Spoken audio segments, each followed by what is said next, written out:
ladies and gentlemen, this is Reflection and Mirrors and correlates to Chapter 17.2 in your textbook. Your key concepts and vocabulary for this video are: what are the two types of reflections? What type of images do mirrors produce? And to compare the three types of mirrors. Now first, let's talk about one thing. Light travels in rays, and when I say a ray, I simply mean a straight line that represents the ray. So here we've got these straight beams of light. You might think of this in a sun ray. But here, when we were talking about reflected images, we had this arrow going in. That's a light ray. And then we've got a reflected light ray off. So a ray is just waves of light traveling in straight lines. Now, let's talk about the two types of reflections. We've got two types. We've got regular reflections, and we've got diffuse reflections. A regular reflection is when parallel rays hit a smooth surface, like here in this image, a nice smooth flat surface, and this is where we get a reflection that you can see yourself in. Whereas a diffuse surface is when parallel rays hit an uneven surface, and then they get reflected back in all sorts of weird directions, so you cannot see an image in it. For a little bit more practice, here we've got parallel rays hitting and bouncing back and staying parallel, making it a regular reflection. And here, parallel rays come in, but they hit, and it's an uneven surface, so it's a diffuse reflection.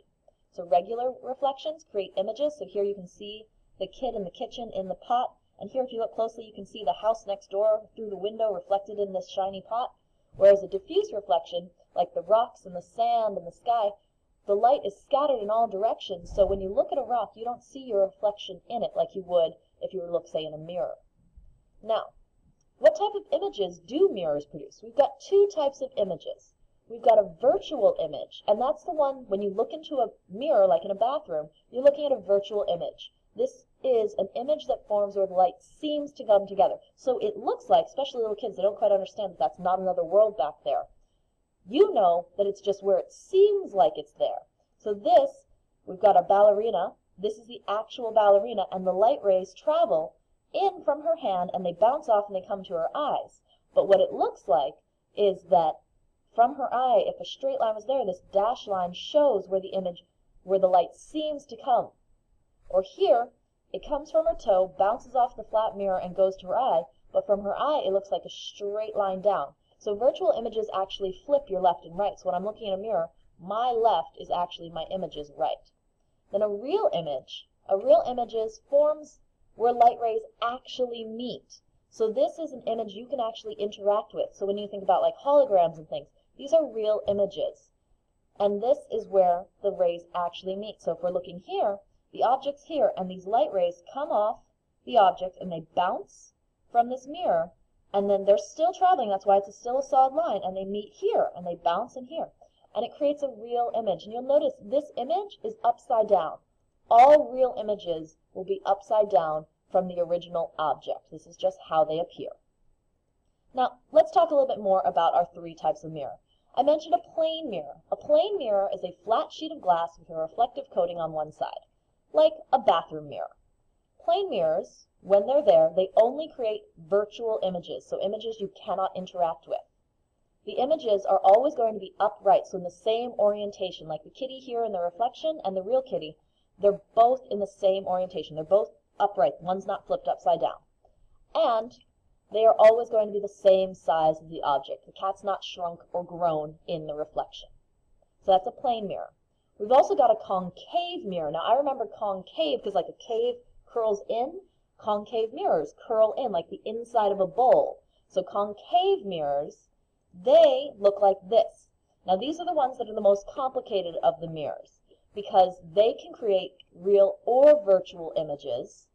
And with these images, if they're upright, so they're the same direction, that means they're a virtual image. But if they're a real image, like we said, they're going to be upside down.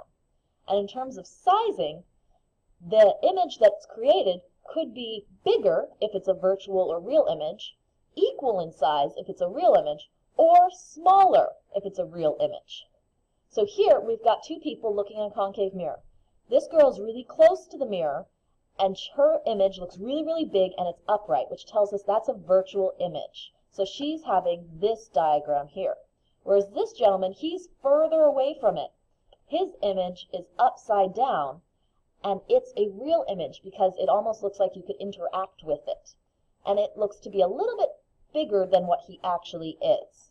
And whether you're bigger or smaller in that virtual image depends on whether you're before or after that focal point. Now, last mirror is a convex mirror.